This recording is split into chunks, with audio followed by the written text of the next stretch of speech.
y ya no sé qué decir.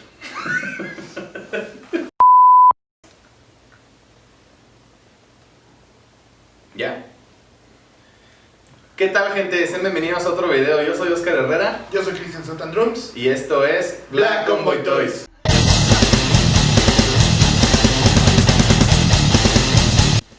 Bueno, gente, en este video queremos platicar de un tema que la verdad sí ha sido importante en el paso de los últimos 20 años o más, pero que a mi punto de vista ahorita ya está haciéndose un poquito más otra vez tendencia, y es en específico, como pueden ver aquí en la mesa, de Todd McFarlane. Ustedes no sé si lo conozcan o no, o si les suena el nombre de McFarlane Toys o de Spawn, yo creo que es más conocido. Y queremos hablar un poquito de este personaje, de qué tan importante ha sido, o al revés, ¿no? Qué tanto impacto ha tenido en el tema de los juguetes y de los cómics. Recuerden que McFarlane fue una influencia para toda la generación noventera, aquellos que crecimos con los cómics y que crecimos con las figuras. Para nosotros es un parteaguas entre la definición de lo que es un juguete o lo que creemos un juguete para jugar, ya sea infantil, y un juguete que no es chino y no tiene articulación, pero es para niños grandes. En este caso no son figuras muy articuladas, pero sí muy detalladas. McFarlane empieza su línea de juguetes en los 90, me parece, y de ahí es acá sigue desarrollando figuras y tiene más franquicias aparte de Spawn. No queremos hacer énfasis mucho en la historia de McFarlane, pero sí quiero comentarla un poco. Por ejemplo, McFarlane es un artista canadiense que nace en el 61, y como dato curioso, en realidad él siempre lo que quiso no era dibujar, en realidad es ser un pasatiempo. De hecho, llega a la universidad para estudiar artes gráficas, pero con una beca de béisbol. Su sueño era ser beisbolista. Y por azares del destino, buena o mala suerte, se lastima el tobillo, y por esa razón deja lo que es el béisbol y empieza a dedicarse al 100% a lo que es los cómics, ¿no? Entonces... Qué bueno que te chingaste el tobillo. Usted es diabólico. Sí, la verdad es que... De corazón. Digo, qué mal onda que no logró jugar a las ligas profesionales como lo era su sueño, pero todo el legado que ya ha dejado con los juguetes, creo que todo pasa por algo, ¿no? Entonces, después de que pasa esto en el béisbol, McFarlane se mete de fondo a dibujar, a hacer bosquejos. Desde la infancia ya tenía mucha experiencia, siempre ha sido, él comenta que siempre ha sido muy bueno dibujando, y que uno de sus personajes que más les ha gustado cómo dibujaba era Frank Miller, Jack Kirby, ¿no? O sea, todos los conocemos. Y lo que hace él es que en todos sus tiempos libres empieza a hacer bosquejos, empieza a mandar cartas a las editoriales grandes en ese momento, como es Marvel, como es DC Comics, y a todas las demás, ¿no? Que no eran monstruos corporativos como siempre lo han sido, o como lo eran. Estoy hablando de la época de los 80s, de los 70s, finales de los 70s, inicios de los 80s, y él mismo lo cuenta, ¿no? Le regresaron hasta 300 cartas rechazando su trabajo, rechazando sus dibujos, a veces dándole tips, a veces de plano diciéndole, no sabes qué, no sirves para esto, pero lo que siempre ha tenido McFarlane es que cuando se metía algo en la cabeza, lo concretaba. Entonces llega un momento, en específico en el 84, en donde lo contrata Marvel para hacer una portada y una parte de un cómic de Coyote. Cuando entra en ese momento en Marvel, dibuja la primera parte de Coyote, y en el segundo tomo le dan la noticia de que iban a dejar de hacer Coyote. Entonces no se desanimó, más bien al contrario. Yo creo que fue, ya estoy en el negocio, ya estuve en Marvel, o ya estoy aquí en Marvel, y lo que hizo pues fue empezar a mover sus piezas. Después de este tema de Coyote, va con otro dibujante que estaba ahí en Marvel, y le dice, no, pues no te desanimes, mira, tengo otro proyectito, ¿no? Por ahí, pequeño, Hulk, increíble Hulk, ¿te suena, no? ¿Quieres hacer unas portadas para Hulk? McFarlane lo toma, y pues todos sabemos lo que significa Hulk para la industria de los cómics, ¿no? Entonces, tiene mucho auge con Hulk, tiene mucho éxito con Hulk. No es el auge para McFarlane en Marvel, pero empieza a tener un impacto en el corporativo, empieza a llamar la atención, no necesariamente de la mejor manera. El corporativo se da cuenta que el estilo de dibujar de McFarlane era muy agresivo, era un estilo que no estaban acostumbrados. Recordemos que ellos se llevan haciendo cómics en ese momento durante más de 30 años con Spider-Man, y pues quién no ha tenido un cómic de Spider-Man en sus manos, de los viejitos, ¿no? O sea, los dibujos cambian mucho a la actualidad. Entonces empieza a llamar la atención, pero empiezan a limitarlo. Cada vez empiezan a limitarlo más a McFarlane, y esto obviamente no le gusta, él no se deja, hasta que llega un punto de su carrera que ya tuvo tanto como éxito con el tema de Hulk, que le dan la oportunidad, o bueno, más bien, él empieza a presionar en el departamento de Spider-Man, que en ese entonces estaban haciendo la serie de Amazing Spider-Man. Todos le decían que no se meta con Spider-Man porque Spider-Man es un tema, está muy cañón el tema de Spider-Man, pero pues a él le vale chetos y se mete, ¿no? Y empieza a dibujar de Amazing Spider-Man, empieza a hacer portadas de Amazing Spider-Man, ¿no? En tinta y algunas dibujadas. Y sí, empieza a tener más éxito todavía, a tal punto que se empieza a desesperar porque no lo dejan pues explotar su potencial al 100%, lo limitaban mucho, pero era un tema corporativo, o sea, no era un tema, era un tema de que estaban acostumbrados a hacer las cosas de cierta forma, y de repente llega este joven que hace las cosas muy diferentes, que tiene un impacto positivo en los chavos de los lados, ¿no? También mucha gente que no le gustaba porque no era el Spider-Man original, y se empieza a desesperar hasta el punto que dice, ¿sabes qué? No, pues yo ya de aquí no soy, pero le dan la oportunidad de empezar un nuevo cómic de Spider-Man. Le dan el Spider-Man número 1 del 91, y es ahí donde McFarlane explota su verdadero potencial. Ese cómic de Spider-Man, la portada, la forma en cómo dibujaba las telarañas, la forma en cómo dibujaba la anatomía de Spider-Man, lo hizo vender 2.5 millones de ese ejemplar en la salida del cómic, ¿no? Lo cual en ese momento pasó de ser el dibujante número 10, número 9 de la franquicia, a ser el número 1, a ser un rockstar en el tema de los cómics, ¿no? Y sin embargo, con todo y que había vendido 2.5 millones el cómic, y con todo y que había sido un fenómeno, sobre todo para Spider-Man, no estaba contento Marvel, lo seguían limitando, le seguían diciendo, no, pues como que esas no son las telarañas, ¿no? Que nos gusta ver, a las que estamos acostumbrados, ¿por qué no lo dibujas más? Maricas, más sí, tradicional, ¿no?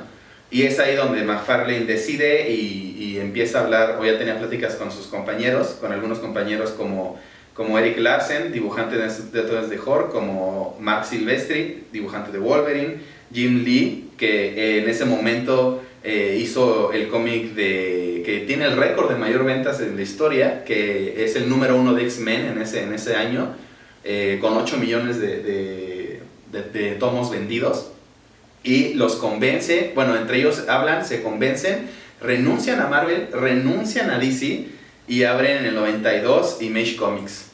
En este punto eso ya es un parteaguas para la industria. ¿Por qué? Porque en ese entonces había dos franquicias que dominaban el mercado de los cómics: DC Comics y Marvel Comics, y nunca habían tenido competencia.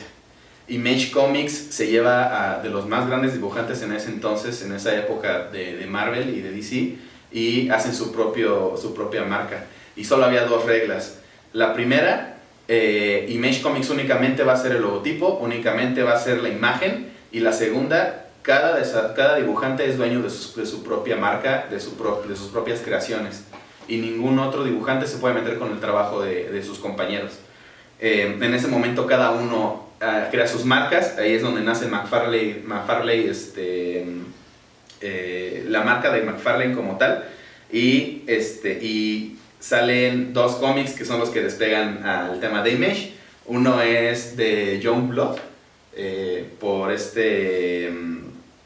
Jim Lee, y la otra es que vende 1.3 millones de copias en su lanzamiento, y la otra es Spawn número 1, que vende 1.7 millones de copias, que hasta la fecha es el récord de mayor número de ventas de alguien independiente en cómics. Entonces, ese es el potencial que tenía Image Comics, que hizo temblar a Marvel y a DC en su momento. todavía yo creo que la fecha es muy importante y nos habla del potencial que tenía McFarlane como creador, como desarrollador, ¿no? Y como visionario con todo este tema de los cómics. Y no solamente se queda ahí, ha tenido colaboraciones con Batman. Spawn llega a tener colaboraciones también con Batman en algunos tomos. ¿Qué más? Crea... Y bueno, y aquí es en donde entramos ya un poco en el tema de los juguetes, ¿no? Que es a final de cuentas a lo que venimos y lo que nos interesa. Spawn, McFarlane, algo que le han criticado mucho es que está estancado, entre comillas. ¿Por qué? Porque para él, desde que creó Spawn, es nada más Spawn. Y yo quiero explotar Spawn lo más que se pueda. Que le ha funcionado y sinceramente no creo que esté mal. Entonces crea esta marca que es McFarlane Toys, que yo creo que todos hemos tenido un McFarlane Toy en las manos, porque McFarlane Toys no es únicamente los juguetes de Spawn. McFarlane Toys es una marca muy grande de juguetes que tiene franquicias como Halo, tiene franquicias como Gears of War, tiene franquicias de deportes como la NFL, béisbol, tiene muchísimas cosas. Tiene su propia franquicia de juguetes de dragones, que son McFarlane Dragons, que es otro tema, es una franquicia también ya muy grande. Entonces no solamente se limita en Spawn, se limita en todo un concepto de cómo realizar los juguetes. También tiene de varios videojuegos, ¿no? Aparte de Gears y Halo. Se mete al tema... Titanfall también. Titanfall, tiene juguetes de Titanfall, tiene... Creo que tiene de Call of Duty. No estoy seguro si tiene Call of Duty. Lo que sí estoy seguro es que aunque McFarlane fue de los co-creadores de Venom, no tiene, según yo, no tiene mucha licencia para hacer Venom. Algo bien característico de McFarlane y también es como un tip. Sí, si piensas en Venom, piensas en Spawn. Y si piensas en Spawn, piensas en Venom. Y en Haunted, por ejemplo, que es el otro cómic de McFarlane. Y todo tiene algo en común. Le encanta el tema de los pinches simbiontes. Okay. Venom, Spawn, Haunted son simbiontes. No sé si ustedes sabían, pero el traje de Spawn es un simbionte del infierno. Se llama Leta y viene del cuarto círculo del infierno. Ya luego hablaremos de ese tema. Pero son simbiontes, entonces le encantaba ese tema. Y dentro de Spider-Man, los tomos que hizo de Spider-Man, él fue el primero que dibujó a Eddie Brock, que es el Venom original, entre comillas. La serie de Spider-Man que le toca a Spider-Man con el traje negro, Okay. ¿es McFarlane? No, ese ya venía desde antes. Okay. Es que lo que pasa es que Spider-Man es un tema bien complicado, que todavía no termino de entender al 100%, pero entiendo que tiene como 4 reboots en toda la franquicia. Okay. Yo pensé que era idea de él, lo del traje negro. No, ya venía desde antes, pero es que a McFarlane le tocó una época en donde Marvel y DC no tenían ideas nuevas, estaban muertos como empresas, o sea, no tenían imaginación ya. Y al momento que le dan eso de Spider-Man, él retoma todo lo que ya tenían a cierto punto y lo dibuja chingón otra vez, ¿no? Okay. Entonces, el tema de McFarlane con los cómics es algo parecido. Ellos, hasta los cómics, el papel que usaban en los cómics era mejor que lo que se utilizaba antes en DC, en Marvel, ¿no? O sea, era revolucionario. Entonces, es un parteaguas en el punto que se crea Image Comics a lo que había antes, ¿no? en la industria. Y pasa lo mismo con las figuras. Las figuras de McFarlane, no me dejarán mentir, alguien se ha tenido figuras a partir de la serie, no todas, porque la serie 1 empieza en esto, ¿no? McFarlane Toys inicia aquí, en lo que es la serie 1 de Spawn. Les estoy hablando de que hay 31 series actualmente de Spawn en figuras, y todas empiezan en este punto, con este tipo de figuras. No eran las figuras más bonitas, hay muchísimas más mejores ahorita en la época, pero para una calidad así en esa época era también un parteaguas. Venían acostumbrados de Amos del Universo, de Star Wars. Era más de acción, ¿no? O sea... Exacto, y McFarlane lo que quería era lo mismo que hizo con los cómics, meterle la mejor calidad posible y meterle su esencia, lo hizo con las figuras. Entonces hablamos de figuras con un detalle mucho mayor muchas veces de las que existían en esa época. Pero yo sí comparto un poco la idea de mi compañero de que las figuras de McFarlane no son juguetes al 100%, son figuras de acción. Pero incluso él tiene la división, ¿no? O sea, si agarras un serie 1, tiene su articulación, ¿no? Sí, O sea, rodillas, brazos, ¿qué es lo que traía un Toy Biz, un Kenner? es correcto. Básicamente. Era parte de la ¿Y época. cómo pasa de esto a Ajá. algo más Detallado. estático y estético, ¿no? O Sí. sea, incluso la escala se ve modificada, la parte de los detalles es cambia. Y aquí ya, por ejemplo, no tiene articulaciones. No, pierden articulaciones y es algo mucho de lo que le han criticado a comparación de otras marcas como NECA, que son calidades pues excepcionales, que no pierden el tema de articulaciones. McFarlane sí lo perdió un poco. Ahorita ya lo está intentando volver a retomar, ¿no? Es porque es una escultura, ¿no? Sí, o sea, McFarlane lo que quiere era hacer piezas de arte todo lo que ha hecho McFarlane es para adultos. Su cómic, su película, su serie animada, sus juguetes son para adultos, no están pensados para niños, ¿no? Que es lo que él veía que no lo dejaban hacer. O sea, todos con los que iba que querían hacer juguetes era, pero ¿cuál es tu mercado? Mi mercado es niños de 6 años a 12 y su familia. McFarlane no, McFarlane quería juguetes que fueran para adultos, ¿no? Que puedan apreciarlas bien todo el arte, ¿no?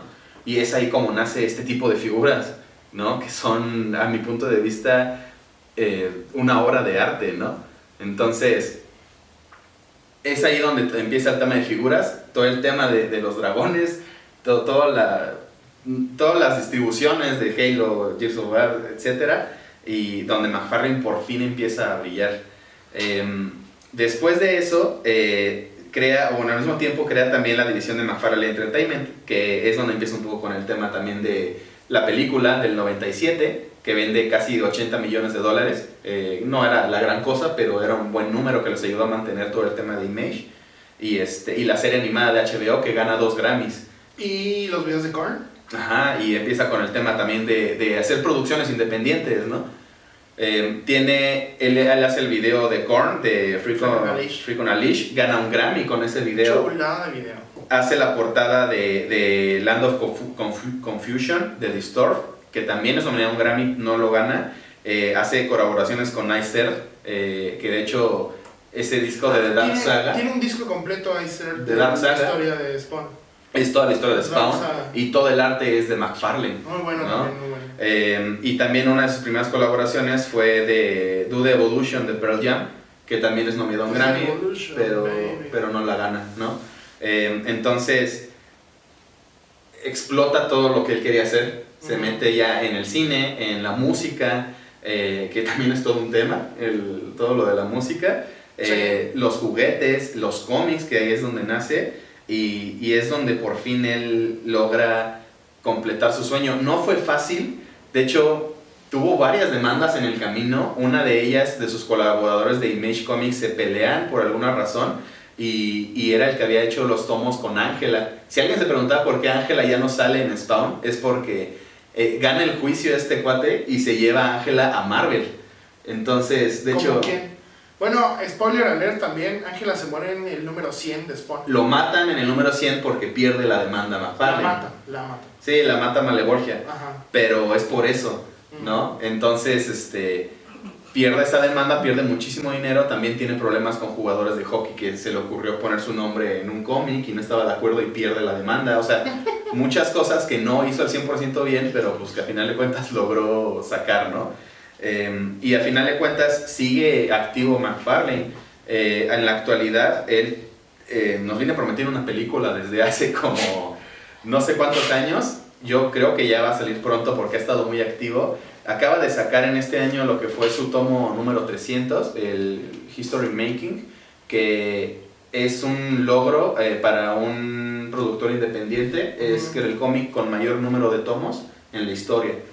Ahorita ya van en el número 309 y este tomo número 300 fue una colaboración de, si no me equivoco, 7 artistas, entre los cuales está Jay Campbell, que es el cómic que tengo aquí firmado por él, que no voy a abrir, pero... y como Greg Capullo también, que volvió en un tomo 300 para hacer una portada y escribir una parte del cómic. Estuvo del 20 al 50, ¿no? Sí, Greg Capullo es la persona que más cómics de Spawn ha escrito y ha dibujado. Entonces, 7 personas que te hablan de la importancia de lo que fue Spawn en el medio, ¿no? Y de la importancia que sigue siendo Spawn. Actualmente, les digo, la serie de figuras llega hasta la 31, o sea, son muchísimas figuras, que aquí en México es todo un tema también a veces conseguirlas.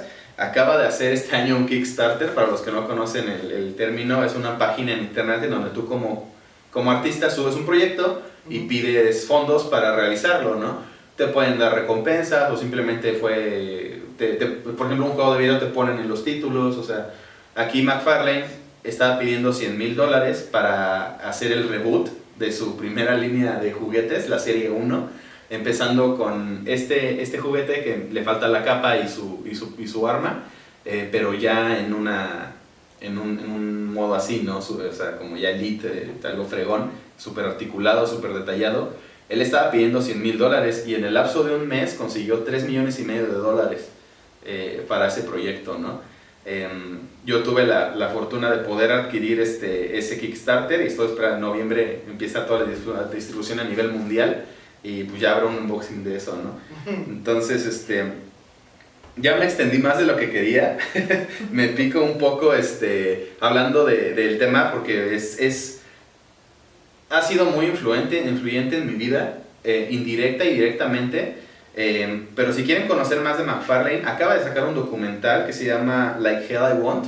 Pueden buscarlo, es de Sci-Fi, está en YouTube, está en inglés. También por eso quise hacer un review rápido en español para todos los que nos siguen. Pero véanlo, está muy bueno y ahí les habla más de todo el tema de Image, de todo lo que sufrió McFarlane para lograrlo, de su amorío con su Wanda, ¿no? Que su esposa se llama Wanda en realidad y que te das cuenta que toda la historia 1 de Spawn es él contando lo que tendría que hacer para volver a ver a su esposa, ¿no? Entonces... ¿También le engañó con su mejor amigo? No. Eso ya son otras cosas, pero véanlo, está muy interesante, vale mucho la pena. Y si no conocían las figuras de McFarlane, pues ya saben que no solamente es Spawn y que son de una calidad muy buena. Fíjate que yo tengo esta figura de Spawn. Que me falta, por cierto. Ajá, y te seguirá faltando. Yo la tuve de niño, o sea, hablando de unos 10 años, 11 años, creo que la figura es del 99. Del 99. Es una figura común, de hecho la he visto varias veces. No es una figura tan rara. Fíjate que la saqué de la caja y le rompí la hoz. O sea, sí, tengo la hoz y tengo los murciélagos, ¿no? Yo, por ejemplo, mamá toda la vida fue comerciante y mi familia también. Y mamá tiene una amiga que en ese tiempo tenía un local de maquinitas. Okay. Un local de maquinitas en los que son de Querétaro, en Lomas de Casablanca. ¡Yo por ahí no paso! Arriba de la 25, ahí. Y tiene un local de maquinitas y empezó a vender figuras que traía del Estado de México. Y entonces le llegaron 2 figuras de Spawn. Llegó y le llegó otro que no me acuerdo cómo se llama, pero después te voy a decir. Era de los que traían 2 figuras en una. Era una grande y estaba una pequeña. Ah, ya, es como un monstruo y una niña, ¿no? Es un monstruo y una niña. De hecho es como un hada. Sí. Un hada de lava. Y un monstruo. No me acuerdo cómo se llama. Sí la he visto otra vez, pero no me acuerdo cómo se llama. Entonces, pues yo como tenía crédito con la señora, porque era Sí. mi mamá. Sí, claro. Luego que llegó, pues la apañé, ¿no? Pero bañaste los dos. No, Ah. De hecho, el que aparté fue el otro. Pero porque me gustó, o sea, de niño me llamó la atención. Sí. Fui al puesto de revistas y vi que había un cómic de Spawn. Entonces compro lo de Spawn, veo que Spawn es el principal. Ajá. Y corro con la señora y lo cambio. Ya, claro. y lo cambio, entonces lo agarré y todo, llegué a mi casa, lo armo y lo trueno.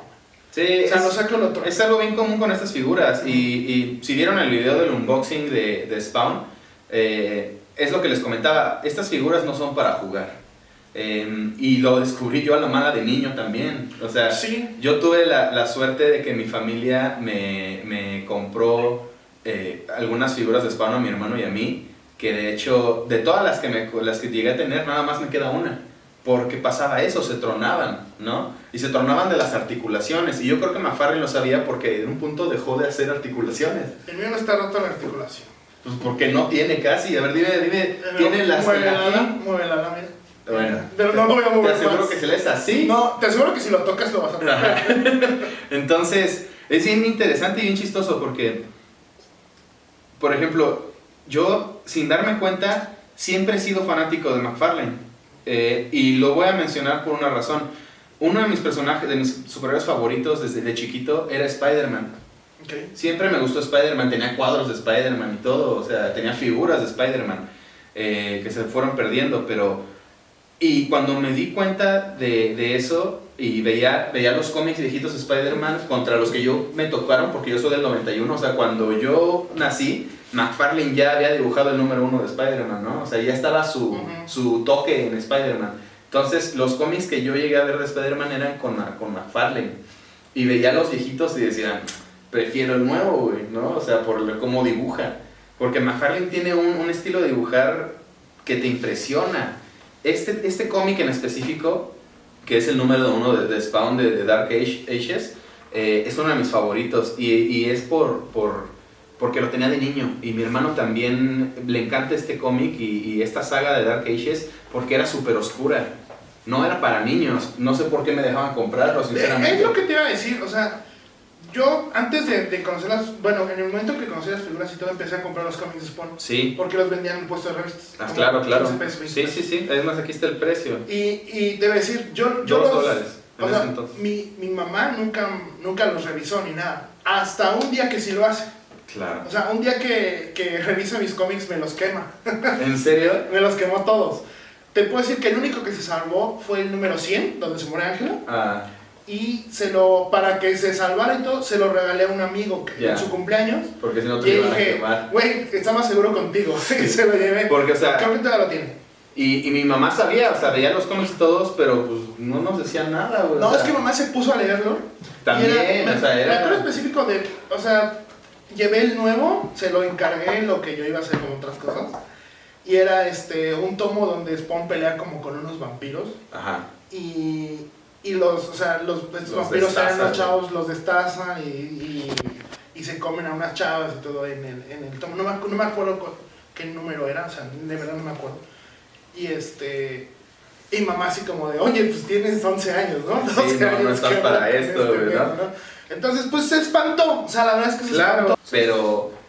Sus cómics o sus figuras decían más 18 o algo así. Sí, claro, McFarlane es Ay, lo que te digo. McFarlane, él era muy consciente de que sus cosas no eran para niños. Que los compran niños ya es otra cosa, pero no eran para niños, ¿no? Sí, no eran para niños. Y como niño tú lo sabías, o sea, tú Sí, sabías claro, que estaba que era mal, diferente. pero... O sea, por ejemplo, veías un cómic de Spider-Man, como tú dices, veías un cómic de los X-Men, todo eso, los temas que trataba, y veías un cómic de Spawn o tenías un cómic de Spawn y eran totalmente diferentes, Claro. ¿no? De hecho, tocaba hasta temas que como niño, la verdad, no entendías, y como no entendías, como que no te clavabas en eso, y lo dejabas. Mira, es más, cuando yo temas llegué de a comprar violencia. estos cómics, estaban en inglés. O sea, no todos me tocaron en español, muchos yo sí eran en los leí inglés. español. Sí, los imprimen en español y todo, pero los que yo recuerdo eran en inglés, entonces ni les entendía. O sea, me gustaban los dibujos, mi hermano los dibujaba. De hecho, a mi hermano le encanta el chango Cyborg, lo dibujaba cada rato y yo creo que fueron uno de lo que lo hizo soltarse en el dibujo, porque la forma en como dibuja McFarlane, o sea, esto ya no los dibujó McFarlane, este tampoco, pero su esencia se quedó, o sea, la forma en como él dibujaba los cómics se quedó y hasta cierto punto nunca desapareció, ¿no? Ese dibujar con rayas, dibujar como con... Agresivo. Agresivo. La palabra que dijiste era, Sí. es correcta. O sea, Es de McFarlane y sigue presente en sus cómics, aunque él ya no los dibuje. Él ahorita lo que hace es las portadas y sobre todo en tinta. Le encanta todo el tema del ink. De hecho, ganó un premio, el del Comic Con del 2000 algo, el Ink Spot, algo así se llama, que dan en el Comic Con. Él lo ganó también con su primer tomo desde Spawn, ¿no? Entonces, sin darme cuenta, ya estaba influenciado por McFarlane antes de conocer Spawn por el tema de Spider-Man, ¿no? Entonces, sus figuras ni hablar, eran figuras que me encantan, a la fecha me encantan esas figuras y de niño también las cuidaba muchísimo y nada más me queda una de todas ellas y de hecho no está aquí, luego la mostraré, ¿no? Está en mi colección, pero pues eso es lo que deja McFarlane, eso es un legado en realidad. Y bueno, pues antes de terminar, yo quería hacerles una pregunta a ustedes para que lo pongan en los comentarios me he dado cuenta, investigando un poco, que hay un poquito de pique entre lo que es McFarlane Toys y lo que son las figuras de NECA. Porque los dos hacen franquicias muy similares. Por ejemplo, McFarlane Toys tiene xenomorfos, de hecho tienen las mismas figuras de xenomorfos y hacen comparativas entre las dos, ¿no? Siendo que nacieron casi al mismo tiempo. McFarlane Toys es del 94 y NECA, que de hecho aquí tengo una figura de NECA, es del 96, ¿no? Según tengo entendido que las figuras... Este es NECA y ese es McFarlane. Este es McFarlane y este es NECA.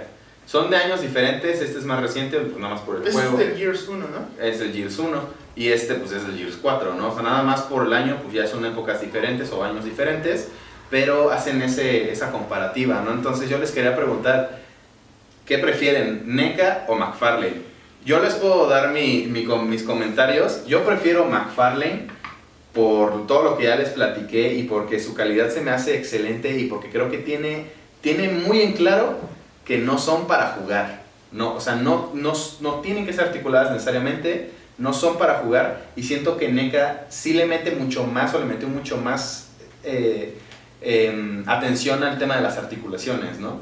Entonces, los spawns hay que tener cuidado, las figuras de NECA yo creo que son más resistentes, se podría jugar con ellas, pero si a mí me preguntan, yo prefiero McFarlane Toys. Yo tengo 2 Gears of War de la serie NECA, de la 1. Tengo un Marcus y un Burr. Ajá. Los voy a comparar con el Spawn que acabo de encontrar, que de hecho si vieron las historias de Black como lo acabo de encontrar. Y te pongo mi respuesta en los comentarios. Va, Ya, si no te gusta, pues nos damos un tiro. Órale. Y listo, gente, pues eso es el video que quería hacerles, aprovechando que McFarlane anda muy activo. Les recuerdo, vean su documental de sci-fi, métanse a seguirlo porque pues muy pronto va a seguir haciendo cosas, está muy activo. Yo creo que no tarda en venir otra vez aquí a México. Es lo que te iba a decir, otra pregunta que pueden poner su respuesta en los comentarios. Viene la mole en marzo. Se supone. No, realmente es un rumor de los fans o es un rumor de organizadores, no sé, de que puede llegar. Ya lleva 2 años contando lo que va de este y el pasado, que andan diciendo que McFarlane, y yo he visto a McFarlane muy activo en las redes. Lo del Kickstarter fue lo que me dio a entender que la película ya viene en camino porque recaudó muchísimo dinero.